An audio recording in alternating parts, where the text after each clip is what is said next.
Good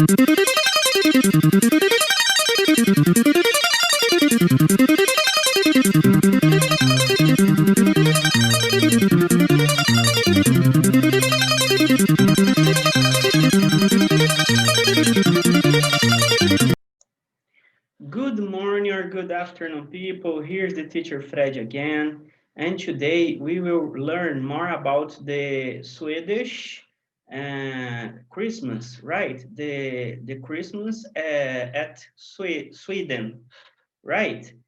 Vale lembrar, pessoal, que essa teleaula é elaborada baseada no material do PET, volume 7, segundo ano do ensino médio, a semana 2 de língua inglesa, tudo bem? E vale ressaltar que língua inglesa está contemplada dentro da área de linguagens, e que linguagens contemplam os conteúdos de língua inglesa, língua portuguesa e artes. Vale lembrar também que essa teleaula vai estar disponível na plataforma do YouTube para o seu responsável, como mais uma opção de consulta, para que assim ele faça chegar essa teleaula até você. Tudo bem? Outra coisa que eu sempre falo é que o objetivo dessa teleaula é auxiliar você na resolução do material do PET. Portanto, é importante que você esteja com o material impresso em mãos para melhor acompanhar essa teleaula. Tudo bem? Lembrando que essa teleaula é a teleaula baseada no material do PET, segundo ano, volume 7, semana 2 de língua inglesa. Tudo bem? Então, vamos lá para a teleaula, que o material está bem extenso essa semana, tá bom? Christmas in Sweden. O Natal na Suécia. Leia abaixo a parte 1 de um texto falando sobre o Natal da Suécia para responder as questões de 1 a 4. Christmas in Sweden. Around Christmas time in Sweden, one of the biggest celebrations is St. Lucia's Day, or St. Lucy's Day, on December 13th. The celebration comes from stories that were told by monks who first brought Christianity to Sweden. St. Lucia was a young Christian girl who was martyred, killed for her faith in 304. The most common story told about St. Lucia is that she should secretly bring food to the persecuted Christians in Rome, who lived in hiding in catacombs under the city. She would wear candles on her head, so she had both her hands free to carry things. Lucy means light, so this is a very appropriate name. December 13th was also the winter solstice, the shortest day of the year. In the old Julian calendar, and a pagan festival of lights in Sweden was turned into St. Lucia's Day. Vamos para a tradução. Natal na Suécia. Na época do Natal na Suécia, uma das maiores comemorações é o dia de Santa Lúcia, ou St. Lucy's Day, em 13 de dezembro. A celebração vem de histórias contadas pelos monges que trouxeram o cristianismo para a Suécia. Santa Lúcia era uma jovem cristã que foi martirizada, morta por sua fé em 304 d.C. A história mais comum contada sobre Santa Lúcia é que ela secretamente levava comida para os cristãos perseguidos em Roma, que viviam escondidos nas catacumbas sob a cidade. Ela usaria velas na cabeça para que ela tivesse as duas mãos livres para carregar as coisas. Lucy significa luz, então este é um nome muito apropriado. 3 de dezembro também era celebrado o solstício de inverno, o dia mais curto do ano no antigo calendário juliano, e um festival de luzes pagãs na Suécia foi transformado no dia de Santa Lúcia. Questão número 1. One of the biggest celebrations around Christmas in Sweden is. Uma das maiores celebrações do Natal na Suécia é. Uma das maiores celebrações do Natal na Suécia é a festa de Santa Lúcia ou St. Lucy's Day. Number 2, when is it celebrated and how did it start in Sweden? Quando é comemorado e como começou na Suécia? O dia de Santa Lúcia em 3 de dezembro, né? O dia que é comemorado. A celebração vem de histórias contadas pelos monges que trouxeram o cristianismo para a Suécia. Questão number 3. Who was the Santa Lúcia? What happened to her? Quem foi Santa Lúcia? O que aconteceu com ela? Santa Lúcia era uma jovem cristã que foi martirizada, morta por sua fé, em 304 d.C. A história mais comum contada sobre Santa Lúcia é que ela secretamente levava comida para os cristãos perseguidos em Roma, que viviam escondidos nas catacumbas sob a cidade. Ela usaria velas na cabeça para que ela tivesse as duas mãos livres para carregar as coisas. Lucy significava luz, então este é um nome muito apropriado. Questão número 4. Leia e responda. St. Lucia was a young Christian girl who was martyred for her faith. Letra A. Há duas sentenças no trecho apresentado. Quais sentenças são elas? Observe que elas estão falando da mesma pessoa, logo, vão compartilhar do mesmo sujeito. Lembre-se da estrutura, sujeito mais verbo mais objeto, SVO, e escreva as duas orações. St. Lucia was a young Christian girl who was martyred for her faith. Santa Lúcia era uma jovem cristã que foi martirizada por sua fé. Então, aí, montando a estrutura da frase, pessoal, a gente vai chegar às seguintes conclusões.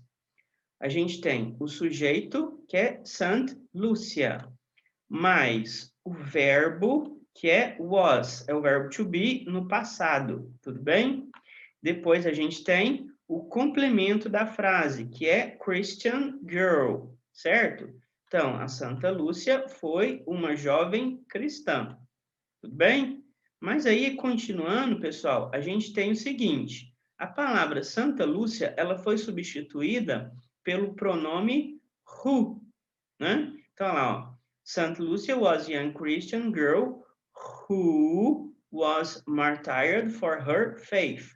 Então, poderia a segunda frase, a gente chamou aí, ó, do subject, poderia ser também Santa Lúcia. Eu coloquei aí o pronome, o who, né? Então, a gente tem mais o verbo, que é was, mais o complemento, que é martyred for her faith. Então, a gente pode criar essa segunda frase da seguinte maneira. St. Lucia was martyred for her faith. Então, Santa Lúcia foi martirizada por sua fé. Então, a gente tem duas frases que são unidas pelo pronome ali, ó, o who, né? Que, traduzindo, é quem, pode ser quem também, tudo bem? Então, Santa Lúcia foi uma jovem cristã que foi martirizada por sua fé. Então, St. Lucia was a Christian girl who was martyred for her faith. Então, uma frase possível, a primeira frase, na verdade, é St. Lucia was Christian girl. A segunda frase, St. Lucia was martyred for her faith.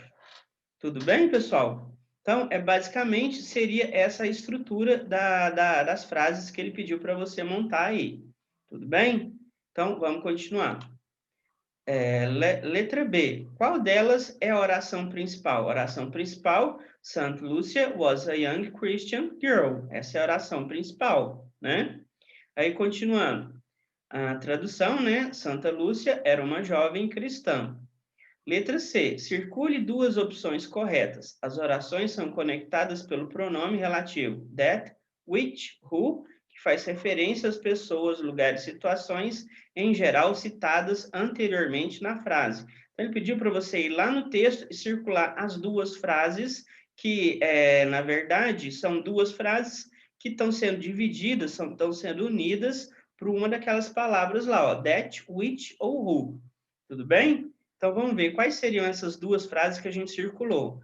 A primeira frase é a que a gente trabalhou no exercício anterior. St. Lucia was a young Christian girl who was martyred for her faith.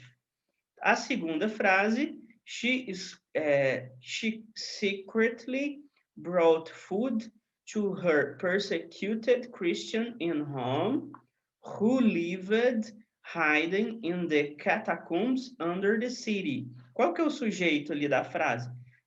Persecuted Christian in Rome. Então, mudando a frase ali, ó, tirando o who, persecuted Christian Rome, lived hidden in the catacombs under the city. É a segunda frase. A frase principal, she secretly brought food to the persecuted Christian in Rome. Então, a gente tem ali palavras uma palavra que une duas frases.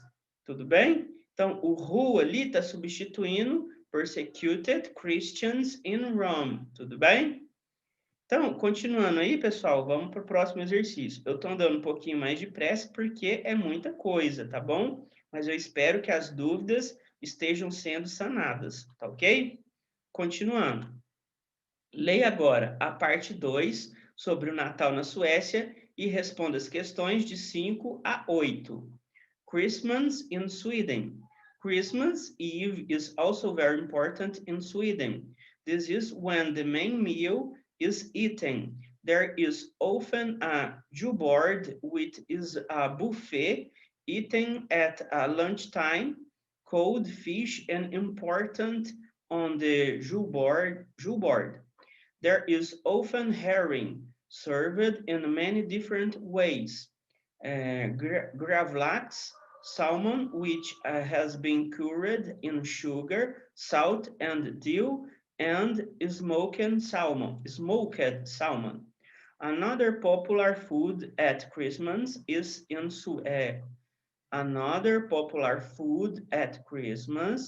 Sweden is, eu não sei pronunciar isso aí não, é rashgrot, tudo bem? Rice porridge that's eaten with hellosti, raspberry jam, or sprinkled with some cinnamon. It's often eaten during the evening after people have exchanged their presents. If there is any rice grout left over when it's cold, it can be mixed with whipped cream and eaten with a warm fruit sauce. This is called rice a la Malta and sounds rather yummy. Presents are normally exchanged on Christmas Eve. People often go to the church early on Christmas morning. Aí tem o nome lá, Smørrebrød, que é uma palavra sueca, né? Swedish Christmas table, julbord, a buffet or a cold starters. É o que está ali no desenho ali. A gente já vai ver melhor isso aí na tradução. Tudo bem, pessoal? Risengrød, Scandinavian rice porridge, traditionally served on Christmas Eve in Denmark and Sweden. Então vamos para a tradução. Tradução. Natal na Suécia. A véspera de Natal também é muito importante na Suécia. É quando a refeição principal é feita muitas vezes desculpa, vou começar de novo. A véspera de Natal também é muito importante na Suécia. É quando a refeição principal é feita. Muitas vezes há um julbord, que é um buffet comido na hora do almoço. O peixe frio. O peixe frio é importante no julbord. Muitas vezes há arenque, servido de muitas maneiras diferentes. Gravlax, salmão que foi curado em açúcar, sal e endro. E salmão defumado. Tá traduzido errado ali, pessoal. é salmão defumado, tá ok? Outra comida popular no Natal, na Suécia, é risgrynsgrøt. Não sei falar isso aí não, pessoal. É mingau de arroz que é comido em havsnosli, geleia de framboesa, ou polvilhado com um pouco de canela. Frequentemente é comido à noite, depois que as pessoas trocam seus presentes. Se sobrar algum risgrynsgrøt aí, quando estiver frio, ele pode ser misturado com chantilly e comido com um molho de frutas quente. Isso se chama ris à la malta e parece muito gostoso. Os presentes normalmente são trocados na véspera de Natal. As pessoas costumam ir à igreja bem cedo na manhã de Natal. Então, tem aquela primeira imagem que a gente analisou lá, né? Esse é o nome desse prato. E o que está falando ali? Mesa de Natal sueca, julbord, um buffet de entradas frias. Depois a gente tem risgrøt aí, é um mingau de arroz escandinavo, tradicionalmente servido na véspera de Natal, na Dinamarca e na Suécia. Tudo bem? Questão number 5. On Christmas Eve, what do people have at lunchtime? Describe it. Na véspera de Natal, o que as pessoas comem na hora do almoço? Descreva-o. Há um julbord, que é um buffet comido na hora do almoço. O peixe frio é importante no julbord. Muitas vezes há arenque servido de muitas maneiras diferentes. Gravlax, salmão que foi curado em açúcar, sal e endro, e salmão defumado. Desculpa aí, a tradução ficou errada, pessoal. É salmão defumado, tudo bem? Continuando. Número 6. Ao narrar o que se tem na refeição, o autor do texto escreve There is often herring, gravlax, etc. Descreva o que se come no Natal em sua região. Pesquise vocabulário de comida, inclua 5 comidas e use there is. Escreva em inglês. Então, a gente tem aí, pessoal, there is often herring, gravlax, etc. Então, que é o exemplo que ele deu aí. O que significa? Frequentemente, há arenque, gravlax, etc. Tudo bem? Então, aqui na nossa região, o que é possível a gente falar que a gente come na véspera de Natal, né? O que a gente chama de ceia de Natal, né? O que a gente come normalmente? O que é comum? O que as famílias fazem? Então, normalmente, a gente tem o seguinte, ó, o exemplo que ele deu, né? In Santa Rita, there is usually pork, chicken salad, grape juice, fruit salad and pudding at Christmas. O que ele falou aí? Em Santa Rita, costuma haver carne de porco, salada de frango, suco de uva, salada de frutas e pudim no Natal. Isso aí é o exemplo que ele deu, tudo bem? Então, eu criei um vocabulário aí para vocês, para auxiliar vocês na resolução dessa atividade. Tem um outro modelo, um outro exemplo, vocês vão criar em cima de tudo aí que eu vou apresentar para vocês. Tudo bem? Então, vamos lá. Então, resposta. Here in Uberlândia, there is usually mayonnaise, lasagna, lettuce salad with tomatoes and carrots, roasted chicken, turkey, roast pork loin, as well as beef barbecue, sausage with cassava, white rice, vinagrete, and farofinha for Christmas, right? Farofinha ali a gente colocou, não tem uma tradução exata, tudo bem? Então, fica farofinha mesmo, tá ok? Então, o que eu falei aí? Aqui em Uberlândia, há normalmente maionese, lasanha, salada de alface com tomate e cenoura, frango assado, peru, lombo de porco assado, além de churrasco de carne bovina, linguiça com acompanhamento de mandioca, arroz branco, vinagrete e uma farofinha no Natal. Então, isso é o que a gente normalmente faz, né? Então, o vocabulário que eu montei para vocês aí é o seguinte. É claro que se você tiver opção para fazer outras pesquisas, usar o Google Tradutor ou um dicionário, você pode enriquecer esse vocabulário, tá bom? Isso aqui é só uma dica que eu estou dando para você. Então, vamos lá. A gente tem maionese, é a maionese. Lasanha, é lasanha. Lettuce salad, salada de alface. Tomatoes é tomates. Carrots é cenouras. Roasted chicken, frango assado. Turkey é o peru. Roast pork loin é lombo de porco assado. Beef barbecue é churrasco de carne bovina. Sausage é linguiça. Caçava, isso aí foi uma novidade para mim, né? Mas é uma informação interessante. Caçava pode ser traduzido como mandioca. Eu normalmente faria igual a farofinha, né? Eu usaria mandioca também. É um nome tipicamente brasileiro. Mas aí, quando eu fui fazer a pesquisa, eu descobri que existe esse termo em inglês para mandioca, que é caçava. Tudo bem? White rice é arroz branco. Vinaigrette é vinagrete. Farofinha é a farofinha mesmo. Como eu disse, algumas palavras a gente não altera, né? Se você tiver em dúvida quanto a essa caçava, nada impede você colocar mandioca, tudo bem? Ou aipim, depende da região que você se encontra, tá bom? Então, continuando aí, pessoal.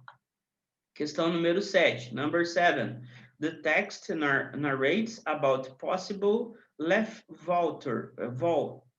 leftovers, sobra de comida. What do they usually do with the leftovers, sorry, the pronunciation, leftovers, right, in Sweden.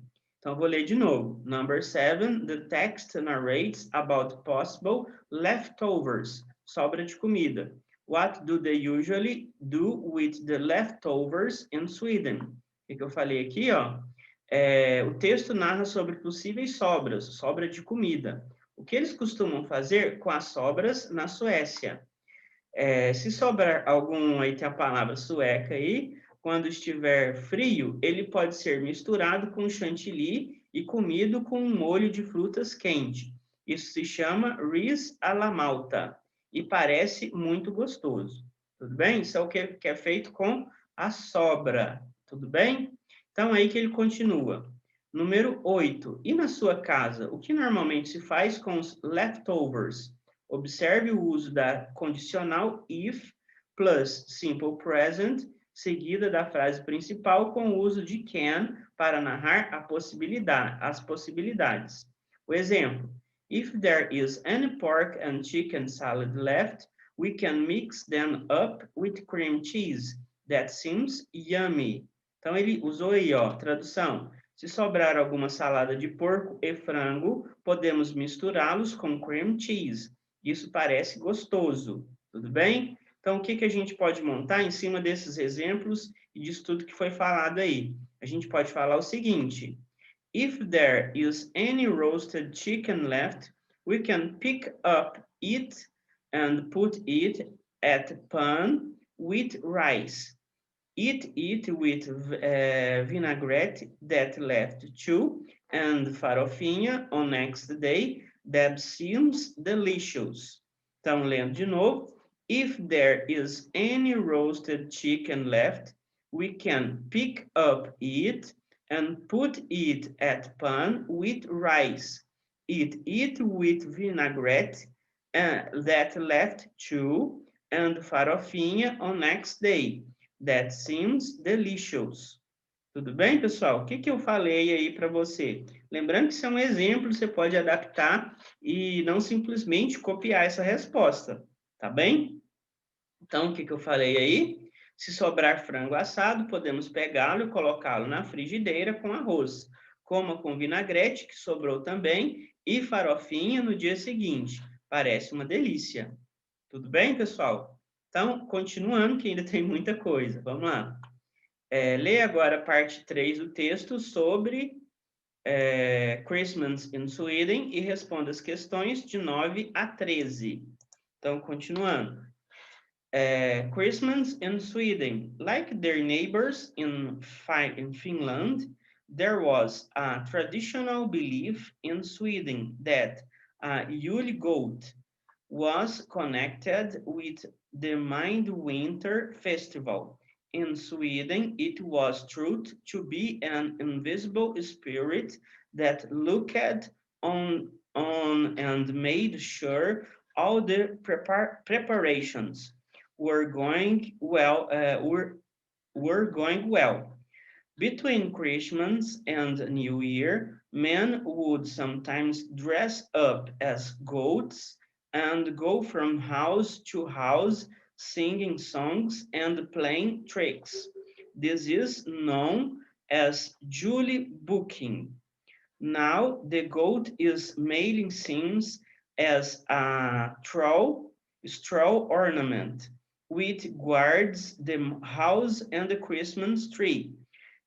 Straw is used as a decoration in homes to remind them that Jesus was born in a manger.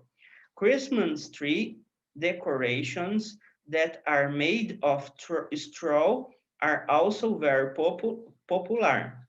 In Swedish, Happy Merry Christmas is God Jul. In North Sami is spoken in northern part of Norway, Sweden, Finland, and Russia. It's Burot Juvolat. Tudo bem? Continuando lá no canto esquerdo superior. Another popular and important thing that many Swedes do on Christmas Eve afternoon is to watch Donald Duck. About 40 to 50 of the Swedish population stop to watch it. The Gave Goat is traditional Christmas display erected in central Gavely as a giant version of traditional Swedish Yule goat figure made of straw. Então, o que foi dito aí, pessoal? Lembrando, eu tenho sempre comentado o seguinte: nós estamos trabalhando com a modalidade de ensino de inglês instrumental, tudo bem? E qual que é a importância? Quais são as duas habilidades que a gente mais trabalha nesse formato de ensino? É exatamente a forma escrita, o writing e o reading. Quer dizer, você ler, interpretar e escrever textos em língua inglesa. A modalidade oral, que é o speaking e o listening, quer dizer, speaking, falar, e listening, ouvir, não são trabalhados na modalidade instrumental do ensino de língua inglesa. Então, o que eu estou querendo justificar com isso? Que a pronúncia das palavras, aqui no caso, não é importante. O que você pode tentar acompanhar durante a leitura? A estratégia de leitura. Procurar por palavras que você já conhece, procurar por cognatos e basear nos seus conhecimentos de mundo também para tirar informação do texto. Tudo bem? Então, a leitura é exatamente para você observar esses aspectos quanto à modalidade instrumental do ensino, tudo bem? Não se preocupe quanto à pronúncia das palavras, tá, tudo bem? Então, aqui a gente está preocupado com a modalidade instrumental do ensino de línguas, cujas habilidades mais cobradas serão o writing e o reading, ou seja, você ler, interpretar e produzir textos em língua inglesa. Tudo bem? Então, vamos lá para a tradução. Tradução. Natal na Suécia.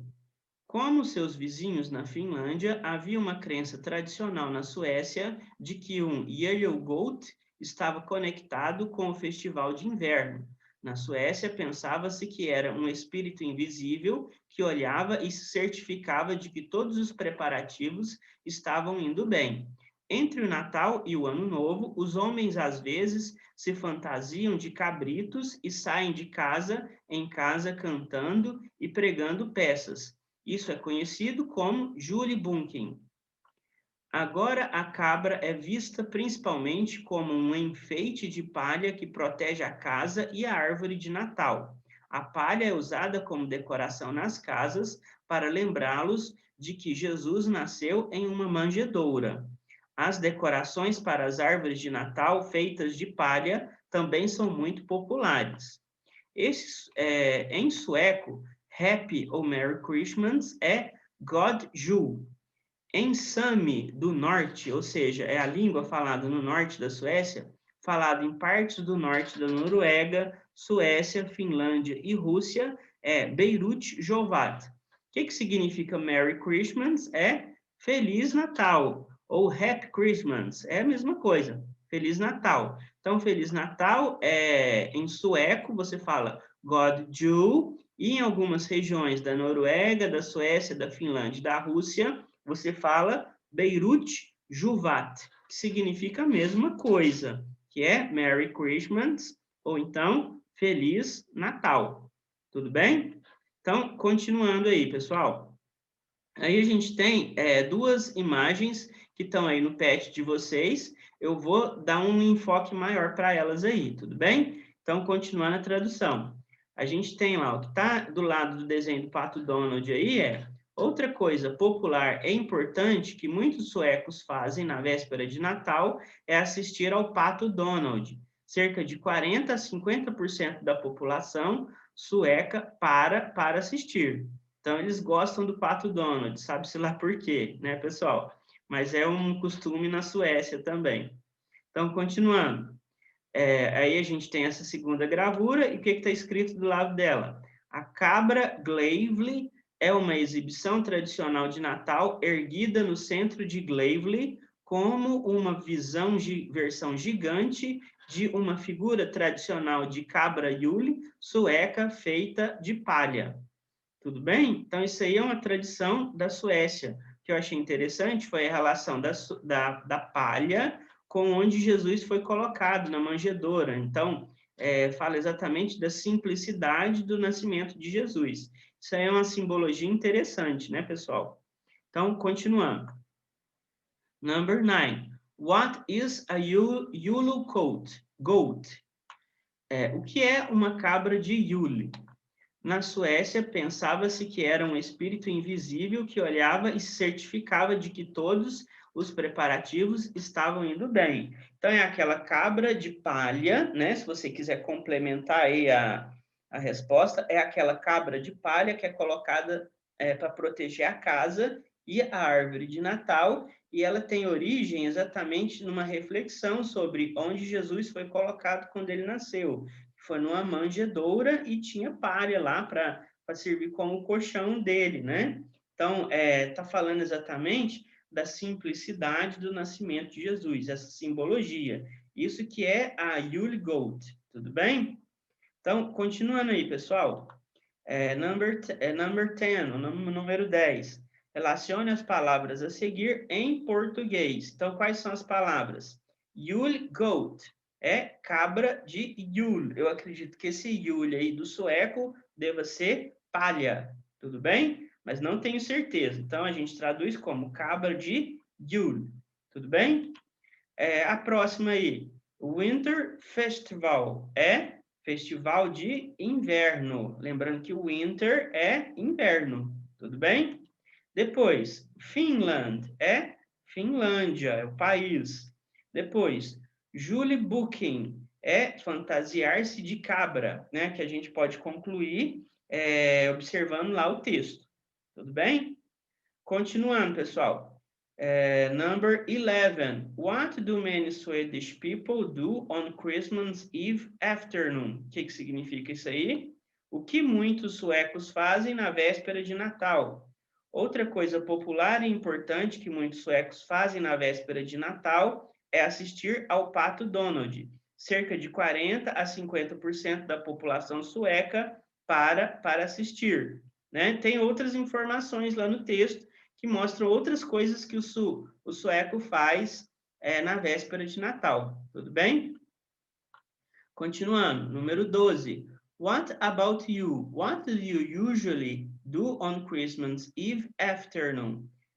Use the simple present. Ou seja, ele quer que você responda em inglês. Então, ó, e você, o que costuma fazer na véspera de Natal? Use o presente simples. Então, o que a gente pode responder? É o exemplo aí.